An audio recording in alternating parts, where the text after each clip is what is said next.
Hello, everyone, and welcome back to the Tap Into Magic podcast. Today, I just want to do a little video, or I guess podcast and video, depending on where you're looking at it. Do a little content here on the sort of newly released. It's been out a few weeks, but I think now that we've had a chance to settle, it's a good time to talk about it. But the newly released Modern Horizons 3, and so this was a very interesting set because a lot of people, have seen in the past with the other two Modern Horizons sets, and even stuff like I do believe that sort of our 2.5 was the Lord of the Rings set because it very much carried a lot of the same weight as at least as the second Modern Horizons was. Or did, with things like Orcish Bowmasters and the One Ring just carrying such a heavy weight and a hefty price, like even up in today into all of the available formats that it went into. I mean, Legacy, of course, everyone's going to be playing Orcish Bowmasters. I know Orcish Bowmasters was a pretty big hot one for a while in Legacy. I haven't really seen the One Ring too much in Legacy. It might be, because it's too fast for that, but it might be sort of more focused there. I'm not super huge into Legacy. I just see stuff in passing here and again.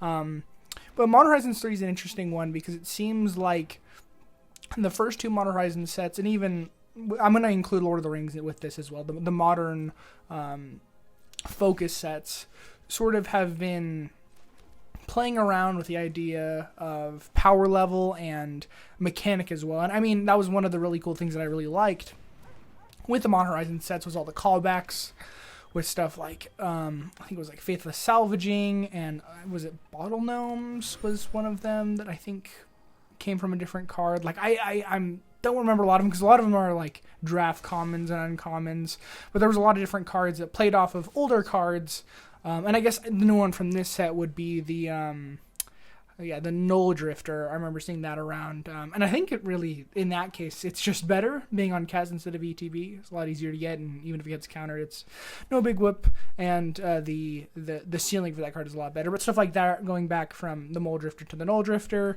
and a lot of cards that just seem to have been Eldrazi-ified, with like Null Elemental Blast being one of them, making a callback to the original Elemental Blasts from, I'm guessing, Alpha. I wouldn't assume that they were probably one of the original ones because they cared a lot more about color typing back then. But with this set, it was very interesting to see. And then there's ups and downs, and people like it for different reasons. Like, I'm sure modern players have a lot more,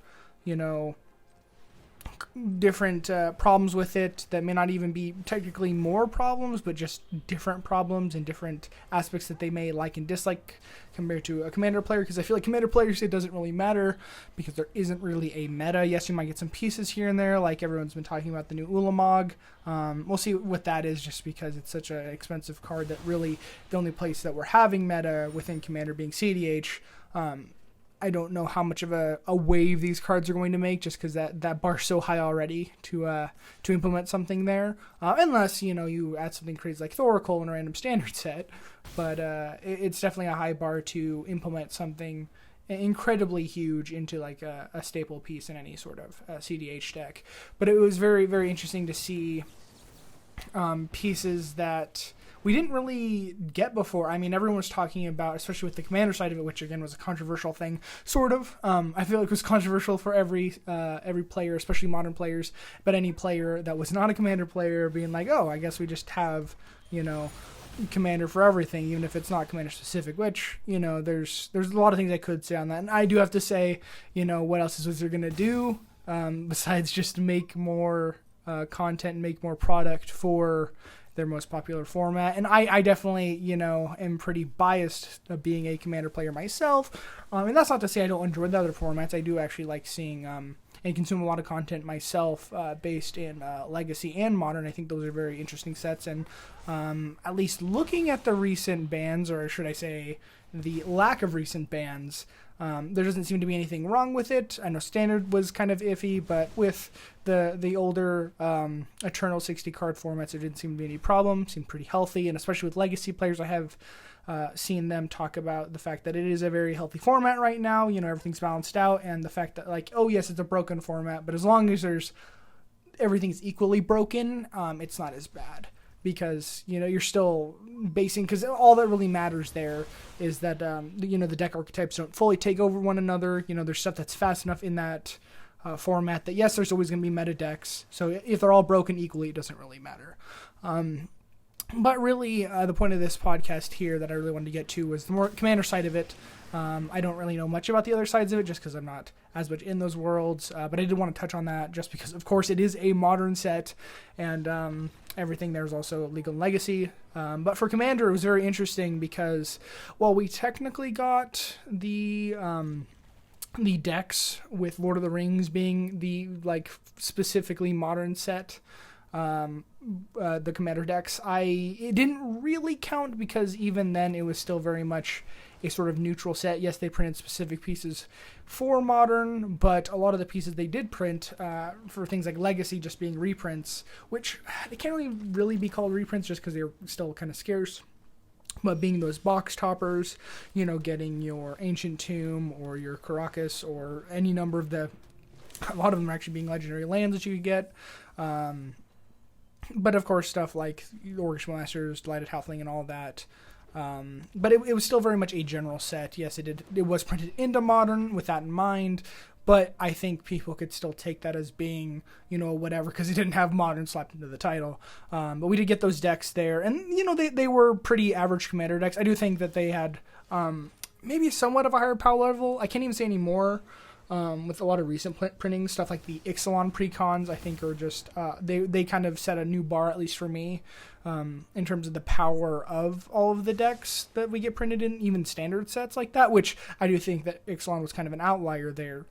But with these new decks, and they kind of fell into a sort of Commander Master situation where they were very overpriced for maybe not as much reprint value as everyone wanted, except for, I do have to say, with the Tricky Terrain one, the Omo Simic precon, that one was very much, it had a lot going for it. It was not only the amount of reprints that it had in it, which were just bonkers, all the good lands that you would want for almost any land deck, especially in Commander, but also all of the new cards that they added, especially within the lands. I mean, it was the Planar Nexus or whatever that is kind of the Acorn version of Nearby Planet that was printed in Infinity that basically has the same exact text as Rangeling, having basically Changeling, but of every land type, finally being printed into an actual card. Because I did remember seeing Rangeling as a card, or seeing Nearby Planet as a card within Infinity. I was like, man, why wouldn't they just make this a real card? Because I feel like it's not broken enough. Of course, yes, being able to instantly turn on any Urza's Land you put down and actually giving, Locust some more support and stuff like that is good, and it can be extremely good in the right circumstance in a 60-card form or a 100-card format that's singleton like Commander. It's not as big of a deal, and I mean, really, they kind of went full bore with it, with stuff like Legacy, where you actually see Post get played as an archetype with the Locusts is kind of a crazy thing. So they definitely did put those cards and make them with that in mind. But it was just cool to see that actually be put to use, because I did think it was something that was very easily added. I've even seen that with some of the other uncards. Like a lot of people talk about Kruk's Other Thumb, which is the I guess they kind of remodeled the Barbarian class with being able to get advantage on dice rolls instead of coin flips. But, of course, it was a unsilver bordered card, because not only were those sets, not legal at all up until Infinity, but dice rolling wasn't really a mechanic before. I don't remember. I don't know exactly what set. Was it the Forgotten Realms set, the first D&D set that introduced dice rolling again? No, I think there was a little bit beforehand. I don't know exactly when that started, but since then it had become sort of an actual mechanic, and that card has no reason to be an uncard and not a real card other than, was it printed. So it makes sense that they would print new versions of that, and I think there's actually more than just Barbarian class out there, but it's cool to see stuff like that get printed into real sets once they realize that space is opened up. And speaking of that, that was the really cool thing with that precon, the Simic precon, was the fact that they had gone into typing, land type matters, which is not something we've ever seen before, with everything counters being, a whole new counter type, which that's another thing that I'm kind of sad about, but at the same time fine with coming around the fact that if you look a little closely at the Commander Omo, she is the only thing that cares about everything counters in the game so far. because inherently everything counters don't do anything if she's not on the board. Even if you have an everything counter on all your lands and all your creatures, they're just counters that don't do anything unless, you know, the creature or whatever itself cared about just having counters on it of any kind. They don't inherently have the ability to give that thing rangeling or changeling. I'm just going to call every land type, because that's kind of a mouthful, just rangeling, because it sounds better, and that was the actual thing that they gave it to during that unset. So I think that it's kind of sad, and I think it kind of shows that Wizards of the Coast isn't trying to go too much more forward with that archetype. It was kind of a push the envelope in a direction, but not when they want to fully open up, because otherwise, I do think, like with Finality Counter is one of those that inherently has the, if this would die, this creature that has it would die, it gets put into exile instead of the graveyard, which is a thing that's just inherent to Finality Counters. And so I think if they had worded it to where everything counters inherently have the ability to give everything rangeling and changeling, then it would have been something that we had probably seen more recent since. And I don't think the entire design space is totally gone. Like, I think we're going to see more sphere cards, more maybe not locusts. I'll be curious to see if there's any more locusts, just because that was apparently a good enough archetype already to be put into Legacy, which is a high power format by itself. So I don't know how much they'll do there, but more Urza's lands maybe that don't completely function as close together as the original Tron lands, just because that by itself is also already too good. But we saw Urza's Cave, and one that recently shot up in price I was very kind of surprised with, but made a lot of sense, was Urza's Workshop from the Brothers War Commander Precon. I think it was the Urza one, I would assume.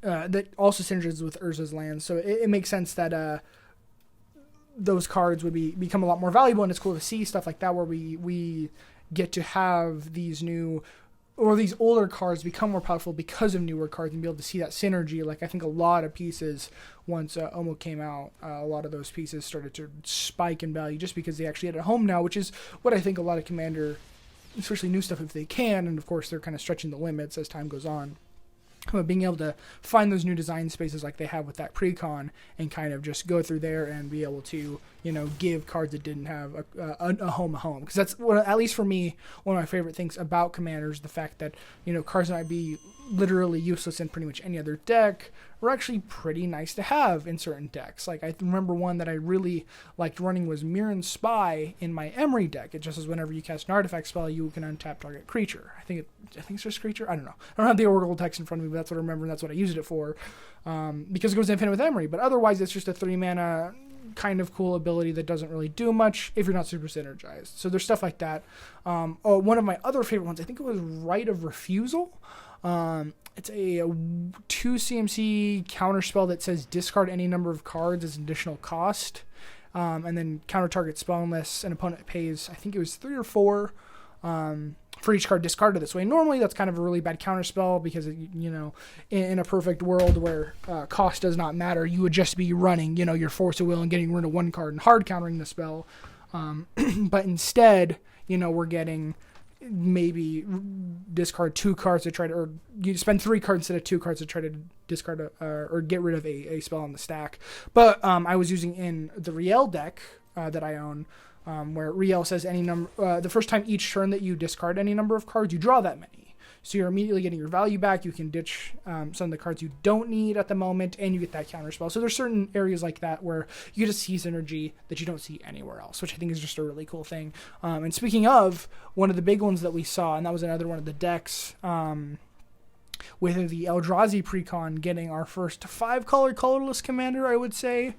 We technically had Morophon, and I guess maybe if you're really stretched the definition, Reaper King, but Reaper King really, unfortunately, does not have enough support still with the Scarecrow archetype to really be that much of a deck. I did see some fringe decks every now and again at my local LGS. I guess local LGS is just my LGS. My local game store, very local, right next to me. I saw him played a few times, but there's not enough support there yet. Maybe they'll print some more Scarecrows in a future point. I think they did with like Throne of Eldraine. We got a few more of them. But besides that, and maybe Morophon, just because, you know, that was kind of the catch-all for any of those weird creature-type pairings that you needed, or with Eldrazi being able to play all of your devoid colorless spells. in a 5-color deck. But now we have, I mean, I do have to say Ulelek is kind of a little too much. I do think the fact that it copies everything on the stack, like I think that the card would have been fine if it just says whenever you cast an Eldrazi spell, you can copy it. Like, that would be good enough. Just getting 2 of a card, or even say, you know, if that, and then say, oh, copy the spell, and if that spell had a cast trigger in whatever way, copy that as well. Even if you just got the cast trigger from the spell that you're casting and didn't copy the whole stack, I think it would still be pretty broken. But because of the way it's worded, and you're copying the whole stack, no matter what's on it, as long as there's an Eldrazi spell on the stack to trigger it, it's got so many infinites that it's kind of insane.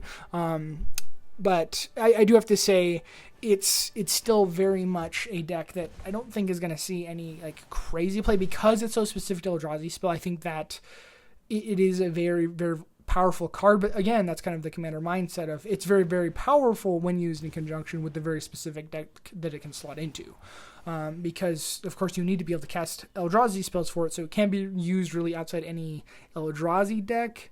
And because of that, you're really limited to only a few specific cards that really care about that. And most Eldrazi that you want to cast are pretty high CMC, and then tacking 2 extra onto that does make the deck just inherently slower, even if you have a lot of the good cards that go with it. So I don't think it's something that is too much and that should get banned. I remember hearing a lot of people talking about, oh, this card should have never existed, we need this banned.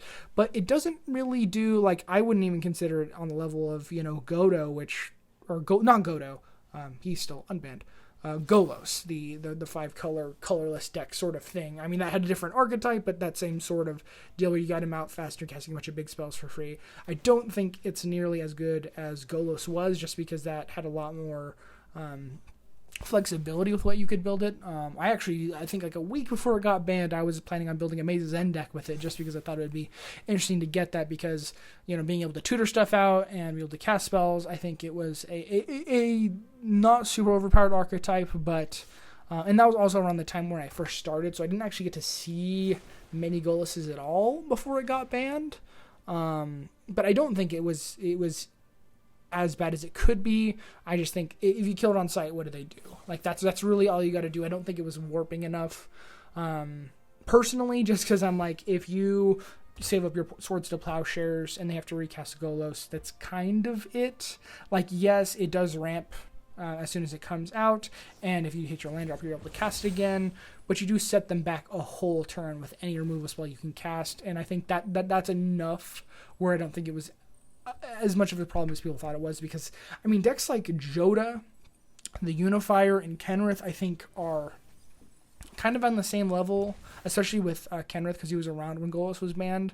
I think he's at that same level. But I'm kind of getting into a tangent. More what I mean is that it was very, very cool to see, and it was something that I was really wanting for a long time, with a 5-color colorless deck, almost a 6-color deck.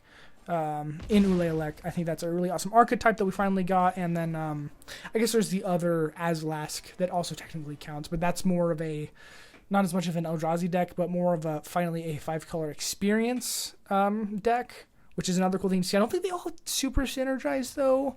I think the only one that really synergizes with Azlask is Marin, just because they both care about creatures dying, which I don't know. There's probably some deck that's already been built out there about experience counters, but nonetheless, it's kind of cool to see that also getting explored within the deck. But I remember seeing a playtest card within the mystery boosters that you could get way back when. I think they're actually still around. But with Slibdrazi Monstrosity, which I'm very glad is not a real card, because that would be instantly banned. At least I think it would. It'd be hated off tables if nothing else, combining with Eldrazi and Sliver. But that was the first time I'd ever seen a 5-color. It's, I think, all 5 colors. It's Wooburg plus a colorless pip. For its mana cost, and I thought that was really cool because I'd never seen that before, and so I'm glad that something like that finally got brought back and was made into an actual card. I do have to say, it's still kind of something that I'm experimenting with. I think cards like Glaring Fleshraker for the Eldrazi deck kind of just win you the game too fast if you have Ulelek out, and then of course the main set, Echoes of Eternity, being able to copy colorless spells and copy triggers or oh man. Now that we actually have this one up on screen, yeah, if you triggered ability of a colorless spell you control or another colorless permanent you control would trigger, that ability triggers an additional time. That's just kind of stupid. You get double triggers, and by just that line of text with Ulelic goes infinite because his own trigger gets copied twice, and as long as you've managed to pay for it, you can copy the stack before the second ability resolves and infinitely copy, which pretty easy to do. There's a little card called Basalt Monolith that goes. I guess what is the line goes infinite with a ham and cheese sandwich, I believe. But that one in Rings of Brighthearth to pick one goes infinite, and then that's just you cast any Eldrazi spell and have all of them, and any of their cast triggers. But the fact that whenever you cast a color spell, it also copies it. It's just basically Ulelic by itself. Is pretty dang insane. I do have to say, though, it is not as expensive as I thought it would be. I think it is narrow enough that, again, it's very powerful. And the fact that you can't just splash this for anything in Modern because it's 3 colorless pips. And that was another thing, and I do agree with a lot of people in saying that I think Ulelic, the Eldrazi Precon with Ulelic was definitely, I think, our first 6-color archetype. Because if you really look at it, having to run colorless specific mana sources is as intensive as trying to run any one specific color. Like it is a pip of its own. It's not generic, and that's something that I think was also interesting to kind of shed light upon with a lot of the newer players that didn't really ever play during the era where those were popular, with like Eldritch Moon and Battle for Zendikar and all those older sets. All these new Commander players kind of showing them this new archetype, or I guess old archetype made new. But it is definitely, I would consider it being a 6-color deck because it is so mana intensive in a weird way. So I understand that, a three pip card of any type is going to be something that's very hard to splash for, and I just don't think that any of the main sets, and that's why I do sort of agree that this, with the Modern players, that this was definitely more of a Commander set, just because I don't think I would ever see. Maybe outside, I don't even know if Emrakul has enough play to even be fringe. I think maybe Ulamog, if you're able to get that cast off well enough, if you're able to reduce the cost or whatever, or cheat it out with something, some sort of exile. Like if you can Ugin's Labyrinth, I think that's really the one way that you're going to get that, being able to exile and imprint another Eldrazi spell. Because at that point, yes, the ward may not be the best, just because sack 2 permanents. It's definitely more backbreaking in Modern, but it's still something that's possible. The exile, even if you're not being able to cheat it out. And that was one thing I saw. It's a separate line of text, and something that, I think we haven't seen a super big amount is ETB triggers with a lot of these Titans. But Ulamog, just as long as there's something in exile when he comes down, whether or not he's reanimated or whatever, he still gets counters equal to the highest CMC among cards in exile. So that is the one way I see this card working. And even then, he's still, you're paying an extraordinary amount, even if you're able to reanimate it. Not only are, in a 60-card format, are you losing half your life, which that's a pretty huge investment. If you do have a 7 CNC card at the minimum exile, it is very good. You're getting a 14/14 with Annihilator 7, but I don't know if that's slow enough or fast enough, because I feel like it's just such a fast format, and that's such a risky move to make that one edict effect and you're kind of just done. So I don't think, and I don't think this is really, it's an archetype that you can play with, but I don't think with the little I've seen of Modern that any of the Eldrazi I've really just seen play, because it's just too splashy, it's too commandery to really run anywhere. So I definitely understand that side of it, and I do that is kind of one of my negatives of this set, was the fact that it does feel kind of concentrated in only one or two directions, which the other Modern sets definitely had. Like, I was not really around for Modern Horizons 1, but I remember with Modern Horizons 2 you had a lot of it was very artifact based. That was one of the bigger archetypes there, but this one seems so, it's pretty much, just Eldrazi and then Energy are like the only two that I can really see around here that are like pretty generalized, which I do think it's kind of cool. And that was one of the other upsides I definitely think with expanding that player, I guess not player base, expanding the sort of use cases for some of their older mechanics like Energy, making that actually viable in some sort of way, because Guide of Souls, man, from the Modern play I've seen, is just such a powerhouse card. It's one that, like, I think, and then that was another interesting thing to see, was a lot of people were very much speculative of, the different power levels of cards and, what they would do. And I think a lot of people undervalue like Flage, which has, just shot up in price. I think it's about to usurp Ulamog for being the most expensive card in the set, just because it's seeing way more play than a lot of people thought. Which I do think, just after seeing Uro, I kind of felt that it was going to be a good card. And yes, maybe a 3-mana Lightning Helix isn't as good, just at face value, but that escape and just having a 6-mana or a 3-mana 6/6 that Helix is on attack, I think that's more backbreaking than a lot of people realized. And even other cards in set, like, I did not think the Corgi Felia was going to do as much as it did, but I see that deck, or that card, in so many decks, and I didn't realize that it just says target non-land permanent when it attacks. So the fact that you can flicker out blockers is just so nice, and I can see why. Especially the fact that, if you hold up mana for her on turn 2, you're putting her down turn 3 with haste because she's got flash, and you still get all your mana for that turn. I do think it is a very interesting card. I know a lot of people were down on cards like Harbinger of the Seas and a lot of the one of the littler archetypes they kind of tried to focus around was the non-basic land hate, which they're sort of trying to bring back. But I don't know. I think Harbinger of the Seas specifically, it's two blue pips is kind of a lot, but it's just, I don't think enough of a hate piece, and Merfolk have not been relevant, like, ever, so it's not really something that we're going to see too much of. Even in Commander, maybe. I think maybe with Hawkball, that's about the one place I could see it. But not really anywhere else. And even Winter Moon, that doesn't really do much because I feel like so many players are already, ready to be playing against a Blood Moon deck, that they don't really care super much about Winter Moon, just because they're already used to play. If that was a brand new archetype to the format, I could understand, that catching a lot of people and having to kind of build around it. But because they already have seen that there, it makes sense that it isn't making as much of an impact as it could have. But yeah, for Commander, you already have the better stacks pieces there. So it doesn't really make sense too much to run. And I do have to say, I can't say it's completely a bad thing either, because this very obviously was their sort of fixed set.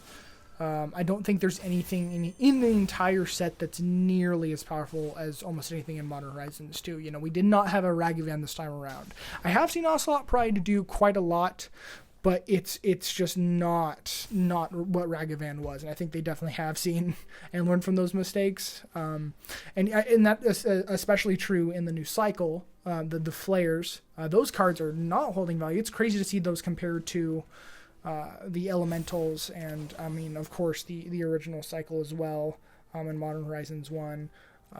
But it is very crazy to see that they're not really holding a whole lot of value. I thought they would be a little more expensive, a little more chase. I'm glad they are printed at rare, and it makes sense that would be a rare cycle. They weren't going to upshift it.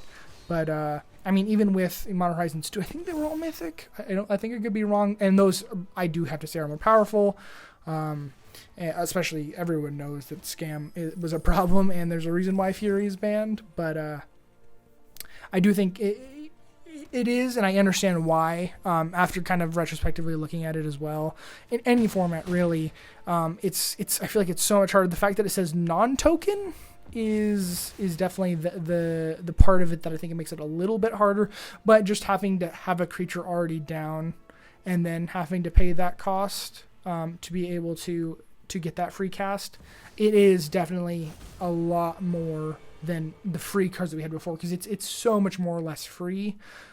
Because instead of having 2 cards in your hand that you can use on whatever, you're having to already have a card down on the board, which requires with almost without a doubt mana at some point to be able to throw that creature down, especially because you're getting non-token creatures. So you're basically having to pay mana for that. They kind of force you to, which I think is fine. I don't think it's a bad thing. It just, I do recognize that it is a little lower power. I do think it's cooler as well that they aren't all the exact same thing. The blue flare is still by far the best one, and I do agree with a lot of people that we don't really need another counterspell that didn't cost any mana. I think it is one of those things that we had enough there that was not super necessary. But I do have to say as well that usually blue is the color that has the least amount of creatures out, so it is also least likely to have that availability. But I do like the white flare. I think is really cool. I think the green flare is also a really cool card, and the black flare, of course, just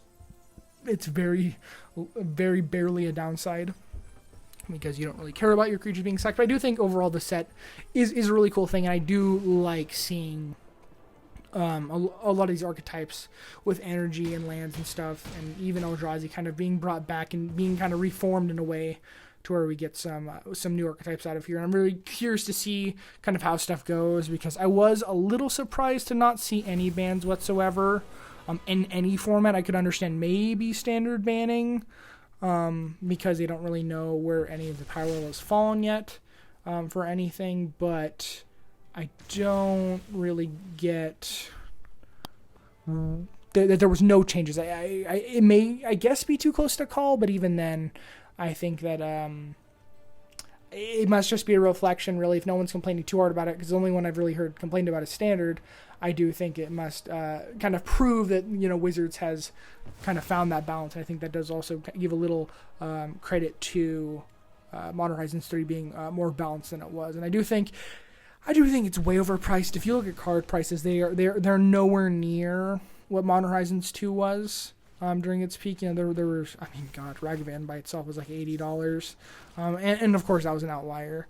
But even then, like all of the other Evoke elementals were very much up there, and I think there was a lot more bang for your buck there. But I think they're about the same price. I remember seeing boxes of Modern Horizons 2 go for about, if not, I think a little bit more than Modern Horizons 3 did, but not as, I think it was around the same for both sets, which is just crazy to me. But I think a lot of that also comes from the fact that Wizards, after Brothers War, saw that, like, oh, hey, we can just print serialized stuff and kind of inflate the prices, which I guess you're making money. But the one thing I did want to talk about, kind of talked about the other 3 decks. Not really the energy deck, but energy in general is kind of just a new thing. We'll see how much it gets done. I do have to say it is something that is kind of happening in a lot of 60 cards, especially on Arena. I've seen a lot of it. Energy sort of becoming a thing, and I think that's cool to see that we're kind of using one of those other resources that we've had for a long time in a new interesting direction. But I'm very sad with the the sort of callback Jund deck not being what it could have, and it's just so crazy to me that we didn't get Tarmogoyf Wave in our Tarmogoyf Wave deck. That is pretty crazy. I know we got all the little tokens, but I don't know how you build a deck around one specific card and not include the card. Kind of a weird thing. I do think the commanders can be interesting, but I do think that deck was probably the least impactful, and the one that I didn't really see as many people pick up, just because the other archetypes, especially, I think what helped a lot with the energy deck was the fact that the Fallout one had come out beforehand, and so not only did they get new toys from that, but a lot of people picked up that deck, and so of course, oh hey, same exact color, same archetype, I'm just going to pick this up as well. But the prices have sort of settled, especially on the commander decks, to a price that I think is reasonable. And of course, there's so many good cards in that deck. Like I'm not even a huge fan of the Simic Precon, but just the value of those cards. Like I keep looking at it because I built the Necrobloom recently, and I saw so many of the lands in there in the Precon that, man, I would just buy the Precon just for those cards, because that deck not only is the best for its value. I mean, you get stuff like Apex Devastator, the reprinted Uro. I think there's a new Dryad in there, and Dryad of the Elysian Grove, and a lot of really, really good cards, a lot of good stuff in there. And I would get the deck just for the lands, just because I think that they've printed so many new good ones, and a lot of cards like that we haven't seen forever, like Vesuvo's a huge reprint. Even getting stuff like Dark Depths again is always cool, just to have that, because that card always ends up shooting up in value. And what is the common piece? It starts with a T. Dang, I can't think of it. Oh man, I'm blanking on that really right now. Okay, it's the other Thespian Stage. There it is. I found it. Getting that reprinted as well. I think that's kind of a cool thing because I have seen actually a few times when our buddies picked up the deck, and he has definitely gotten his fair share of turn 2 Merit Lages just because you get that out there. And I do think that is a cool deck archetype that I would love to see kind of happen going forward and see that kind of expand. But I do have to say that the everything counters not being inherently Changeling and Rangeling kind of might show that they're not going to be touching those counters much besides that, because there's not really a lot of design space other than what they've made with it, just because they've kind of confined it to that one little archetype. But in spite of that, I do hope that at the very least, if we're not getting new Rangeling cards and cards that care about every type, that we're at least getting some more gate-centered stuff and getting some more, especially like Desert, I think is one of them that I think could use a little more love. I know we got the Desert Warfare card in that precon, which I do agree with people probably should have been the actual Desert precon from Outlaws, just because that is exactly what the card wants, and it's really not that good in the Simic precon, if I'm being honest. But overall, I do think that this was a really cool set. It is definitely a little over budget, and I feel bad for people that got in right as the set released, because that FOMO will get to you. I actually haven't even seen collector boxes around just because they're so absurdly priced. Everyone trying to get those, chase. Not really the serialized, because those are crazy hard to get, but even like the etched cards and the full arts and whatever. And they do look really cool, I do have to say. But those are kind of out of there. But I think for this, even if you are someone who likes to crack packs, if you're not buying a full box, I do think a full box is worth it if you're going to spend that much. But if you're not looking at spending on a whole play box, if you're not looking at spending that much, I would just say pick up singles for this set. As a very much a sealed buyer myself, I do think that it's just the individual packs being $10 a piece, you're getting so little value there that it's not even worth it. But if you do like the set and kind of want a taste of what it all can be, and all the different, even the commons and uncommons, there's so many really cool ones, and a lot of things that are cool just to see return. Like I got a few what is it, the 3 mana sorcery that you tutor 3 of your 3 creatures from your library to the graveyard. I think it's like Buried Dead or something. Man, it's not Burial Rites. There's too many cards that sound super similar. I was going to say Dread Return, but that's also not the right card. But we got a lot of really cool Commander, I would say, staples that just got printed in there. That's cool to see. And, of course, a lot of the rares and mythics of the set very much can slap into a lot of different really cool decks. Or it could just be cool build-arounds. Like, I was talking about building the Necrobloom, which I thought was a really cool commander. And, of course, another callback to Field of the Dead. But there are a lot of really cool, like we got an improved Bosch. We got a really cool Orzhov Blood Token Demon Angel deck. A lot of different things there. But we did get a lot of cool pieces to play with that I'm actually really excited to kind of mess around with. I think that almost all of them are worth taking a look at, because they're just so unique and so interesting. Using interesting color pairings, like the Esper Voltron, I think is a very interesting one to see. And I guess really the one part I forgot to kind of touch on, now that I'm thinking about it and looking at all the legendary creatures, was Nadu. That one I can't even really comment on because it's still too recent. I do think it's kind of a slog. It's very Karakushima-esque to get through, but I don't think it's going to be as backbreaking in a lot of formats as it could be. I think stuff is just going to be too kill on sight. Maybe more 60-card decks or formats might see it a little bit more, but even then, I do think it might be slightly too slow. It feels sort of Cephalid breakfasty, just with the targeting and whatnot. There might be some sort of like fringe splash of green for Nadu in one of those lists, just because it synergizes extremely well for that. But I don't even know if you need to run that in breakfast, honestly. And that's another things I said it before, but I'm not super invested into the current metas of Legacy, just kind of the weird little things that I see here and there. But I think it might be an interesting card there. It's definitely more of a commander card. And I know a lot of the people in my CDH community are looking at building it, but I don't think it's going to dethrone something like Kinnan or whatever, or even Thrasios. I think it's kind of on par with Thrasios maybe, but I feel like it's even like more of a slog than Thrasios, because at the very least Thrasios, you have a very specific, rule set, and it doesn't go as long. Thrasios just kind of wants to combo and win, but Nadu doesn't really do that as well. So hopefully it kind of just, meters itself out, and it'll get all sorted by the community itself without having any outside interference with any of the rules committee or whatever. We can just kind of, as a community, figure out what works and what doesn't. I think, especially recently with all the new changes and, everything that's going on, that the community has very much been able to stabilize itself and has not really needed any, outside help very much, because everyone's like, oh, that card's too much, or, we're targeting you or whatever. I think most players in any official format have been able to kind of regulate themselves, and, it'll be where it wants to be. And I think that should really be, where all of the ban or unbanning of cards should be, is with the players. Being able to self-regulate is kind of a big part of the game, and, out of any format, proxy friendliness is such a huge thing in Commander anyway. I think that kind of thing, as a community, we're pretty good at. So I'm very curious to see how stuff goes moving forward, and especially see with these new upcoming sets. I believe Assassin's Creed's coming out next month, which will be very interesting to see. I don't know how much free running is going to do anything. I think that's another, I believe, Modern Legacy set. Or not Modern Legacy, Modern Legal set. I know it's Legacy Legal.